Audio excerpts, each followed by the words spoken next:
Well, here we are again. It's Tuesday, it's 4 o'clock, and I'm David Esrati. I'm running for Dayton City Commission. You know, it's interesting. The groups that invite candidates to come and talk, that you get the standard ones, the League of Women Voters, you get the NAACP, you might get a neighborhood association or two, maybe. The most interesting one I've been getting the last couple times has been from Meadowdale High School, where the students are actually creating voters' guides for students with their own issues. And I got the invite today, and I thought that was great, and they'd like me to come in before the primary. Last time I got there, and the school superintendent was saying no, he can't talk, and then things changed and we got a late start, but it was a really interesting conversation. None of the incumbents showed up, but Phil Plummer didn't show up, Mike Turner didn't show up, because talking to the people, that's not their thing. That's why I do this live stream. I like talking to the community, and I like hearing things back. So you can comment back and I'll see your comment and I will jump back and respond. So that's the way this works. But today we're going to talk about poverty and fixing it. There's been a war on poverty since Lyndon Johnson. How's that going? Not so well. We've got poor people in Dayton, Ohio. A lot of them. That's why this is a hub zone, historically underutilized business zone by the SBA, which has its whole bunch of rules and restrictions and supposed to create programs that help your business if you're in a hub zone and hub zone certified, get government act. That's not the solution. We've heard about workforce development. Down the Dayton Development Coalition likes to talk about that a lot. So does Sinclair Community College. So do the universities. Even the high schools. Workforce development. I love their ideas, but it isn't working. And it doesn't work because they don't know what poverty is. So the simple definition is poverty is about not having enough money to meet basic needs, including food, clothing, and shelter. It's a lot more than that. It's not about just having enough money. World Health Organization describes poverty this way. Poverty is hunger. Poverty is a lack of shelter. Poverty is being sick and not being able to see a doctor. Poverty is not having access to school and not knowing how to read. Poverty is not having a job, is fear for the future, living one day at a time. You can skip all that stuff before. Poverty is fear. Living one day at a time. That's incredibly stressful. How do we solve those stresses? How do we as a community solve these problems? I'm going to tell you how we do it. The question is, do we have the will to do it? Because I'll tell you, the first thing that they're going to say is, you're running for city commission, you can't solve that. I'm going to tell you, poverty is caused by a failure of a community to take care of each other. Okay? The term poverty refers to the state or condition in which people or communities lack the financial resources and essentials for a minimum standard of living. Now, when you talk about standards, minimum standards, that's something government does, right? We have standards for housing. We have standards for education. We have standards for sanitation. We have standards to be a doctor, standards to be a police officer. We have standards for health. I always used to say we know more about what's in our cereal than we do about political candidates. They got that nice little label. It tells you everything. I should have brought one up. How many calories, how much sugar, how much salt, how much carbs, vitamins. We have standards for everything except for a true standard of living for a community. So how does our community set better standards to get people out of poverty? Well, we have to want to solve the problem. Because here's the thing. Poverty costs all of us.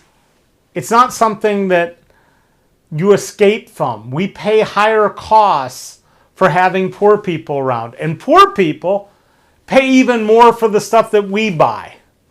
In fact, they've come up with studies that say poor people pay 18% more just for the basics in their communities because they don't have access to these things.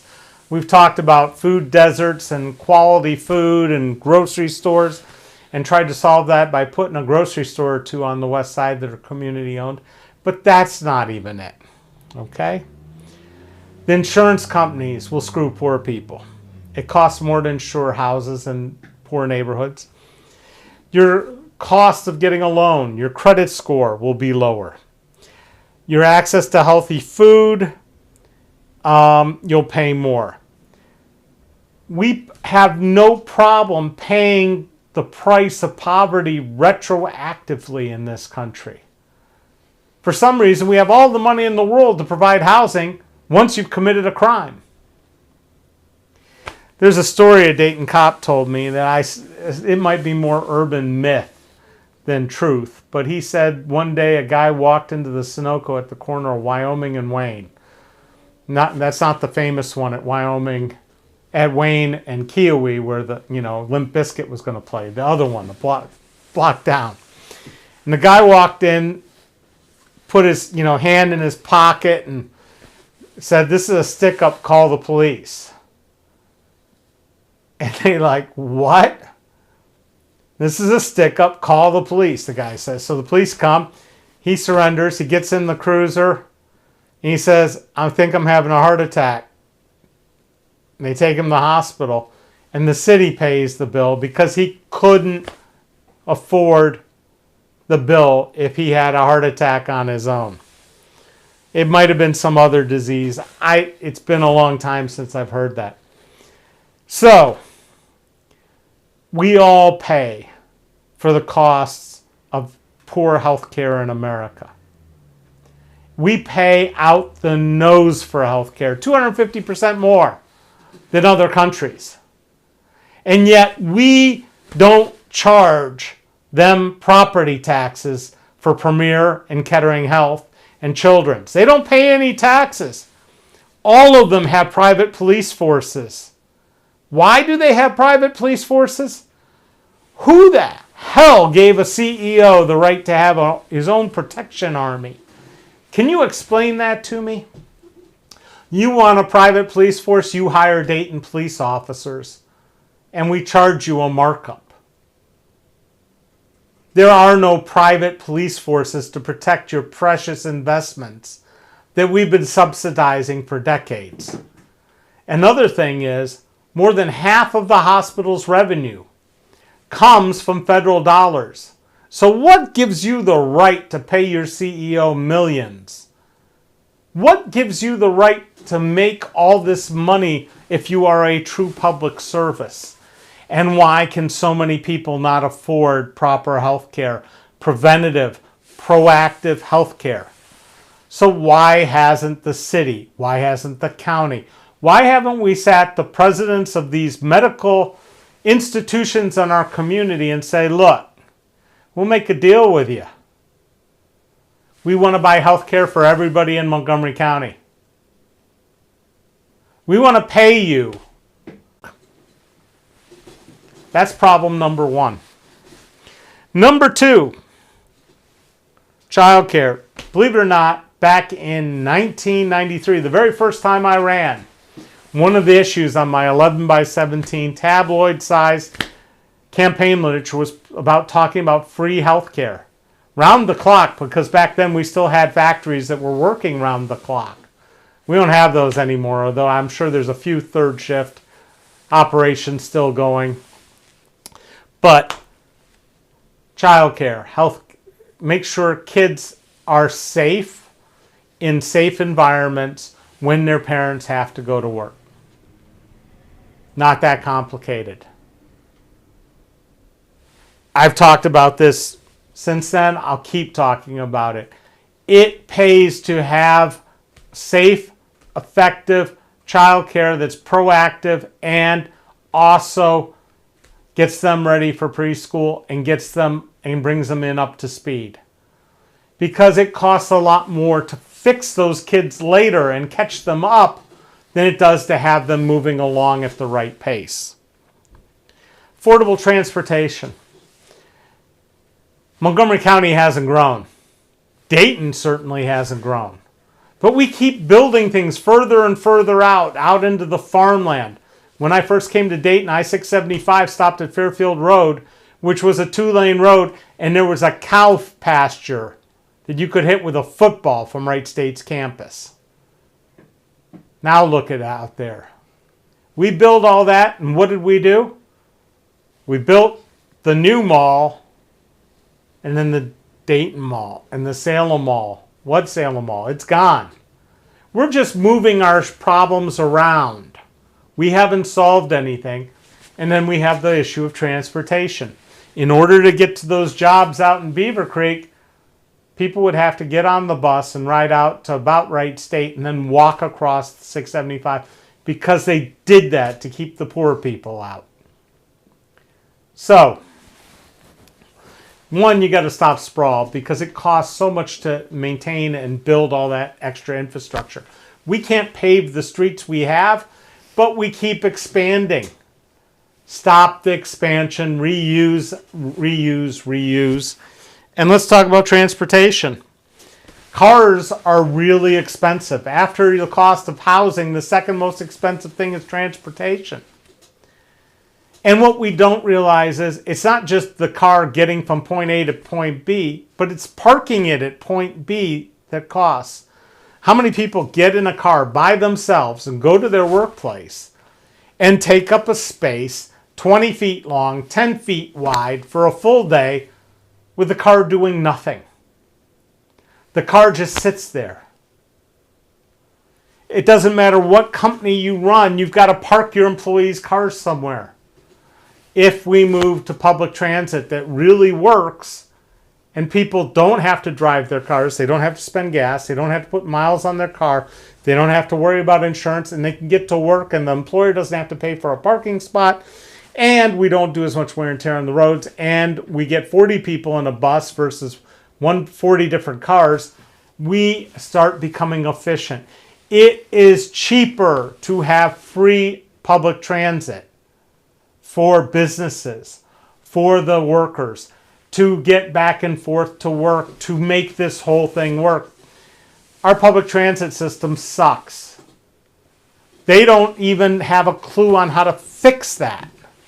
They're not thinking about it. Suppose we had a monorail, just to make it like Disneyland, going from the VA on the west side all the way 3rd Street downtown, past the Air Force Museum with a little branch-off shuttle to the museum, and then goes out to Wright State, and then to the base. So anybody hits that, they can go any back and forth between the two sides, boom, boom, boom. Then we had another one that starts out at the airport, where there's all these new warehouses that we just built, where people have to get to work and drive cars and tear up roads and everything else. Goes from the airport, comes down through downtown, all the way south down to, let's say, the Dayton Mall, down to Austin Landing. And they come together somewhere around downtown as a bridge point. How about that? Would that be amazing? Would that transform things? And then maybe we have a couple feeder bus lines coming in and look at some other possibilities. That's how you start to solve poverty, and how do you start to make things affordable. Realize we have a free bus now that runs the rich kids from Wright State or from UD down to the arcade and downtown and back. It used to also get CareSource and Premier employees. Why is only the free bus on the wealthier side of town and not everywhere? We can do this. It pays for itself.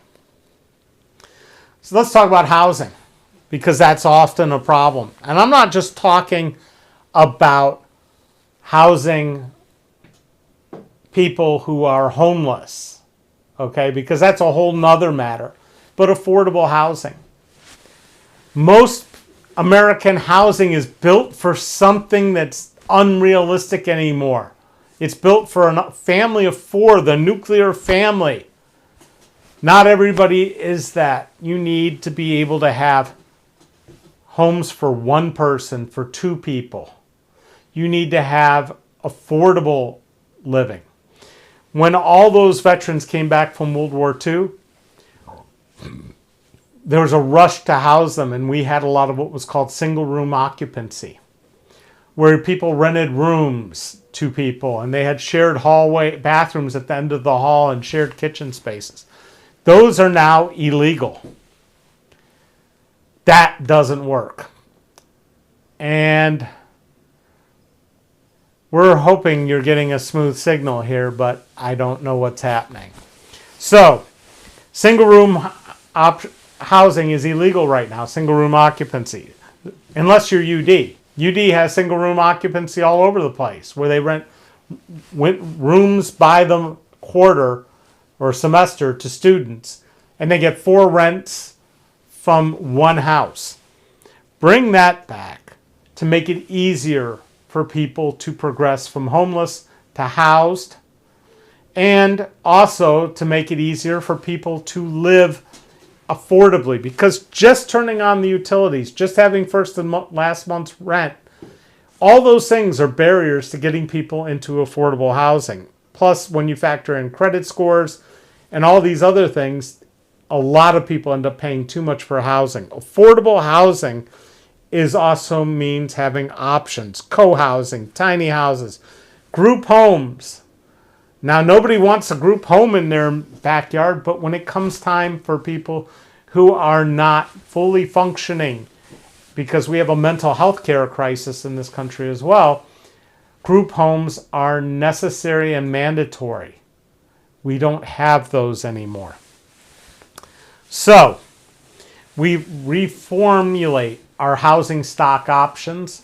We work hard at making sure that there are lower barriers to entry, where there is easy access to housing where you can get in there quickly. Furnished apartments, pay by the week if need be, just to get people off the streets and into situations where they can have a home base, a shelter, and then they can get on the bus, the free bus, to get to work. So, better education. We need to work on our Dayton public schools, of course, and that in and of itself requires a different approach than what anything else is being done. And I suggest you go look for my video called There Ain't No F in Dayton, where I talk about going to year-round schools with a longer school day and a different teaching schedule. Community banking. Somehow, the one thing that happened in 2009 was not fixing the banks, but consolidating the banks, getting them bigger and bigger. Nobody in Dayton should be working with a bank. They should be working with credit unions where you are the owners. And the credit unions need to be able to help facilitate loans in rough neighborhoods where things aren't coming together, so that they can come together. There has to be a way to be able to finance, to fix homes in bad neighborhoods. We always have money to tear them down, but we don't have the money to fix them up. And if we have to go into partnership with landlords or homeowners in order to fix a neighborhood, let's do that and recapture that money when they turn around and sell the house.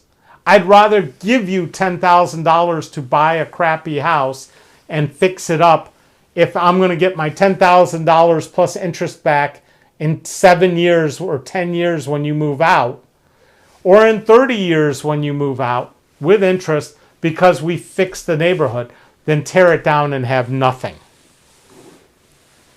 Affordable internet connectivity. The World Health Association says that It is now a basic human right to have access to the internet. That's been their thing since 2015. We still don't have high-speed internet everywhere in Dayton, nor do we have access for the poor. We need to create a community-wide Wi-Fi mesh that gives access to everybody. The costs versus the benefits can't even begin to be weighed. Let's talk about reentry programs as well. We had a great reentry program run by one of my friends where he took ex-cons and taught them how to deconstruct homes, and they were, instead of demolishing homes, they were deconstructing them and reusing the materials. The city chose not to renew the contract because we all know that the people in charge right now, they work for the demolition contractors. So let's build reentry programs where people coming out of prison can get into an affordable house, can re-enter society, and can have a job and don't have to own a car to get to work. Last two things here. One is mental health resources. The ability to build this, if it is a standard that we want to set, that nobody goes untreated, that nobody has to deal with their mental illness by themselves. I can't tell you how bad mental illness can affect how it affects a life better than by thinking about the young man I've been a big brother to for 35 years. I've come to the conclusion it doesn't matter how smart he is. His paranoia, his schizophrenia will always get in the way of his success. And it's untreated. And I can't do anything about it. We need to have resources in the community to work with people who are struggling with problems, even if it is they believe they need a tinfoil hat and tape up and cover everything that has a hole in it with foil tape because they could be getting electromagnetic radio waves shot at them while they're sleeping. Last but not least, the reason my neighborhood has come back and been thrived and done so well is that we have invested and promoted social capital in the community. What is social capital? That's when people take all their skills and they come together and they work together for the same thing. We've had organizations that created social capital in this country for hundreds of years. The Masons, the Boy Scouts. These are groups that bring people together to share skills, to grow skills, to provide a sense of community. A lot of that's gone away as we go to bowling alone and sitting there on Facebook and letting the algorithm feed us those same crap to keep us engaged. We need to encourage organizations that bring people in each neighborhood together to do things together, to create that sense of community, because there is strength in community. There is a way to solve problems when you're not alone. If we work hard at that and we set the standard and that's our goal, that is what we will do, and that's how we'll solve our problems and end poverty. And that's it for today, because I think I've talked for long enough, and I'm pretty sure that YouTube screwed this whole thing up, and hopefully we don't have to reload it up. But thank you. We'll be here next Tuesday. Remember, the primaries in 2 weeks. So one more of these, and then need you to vote. Thank you so much.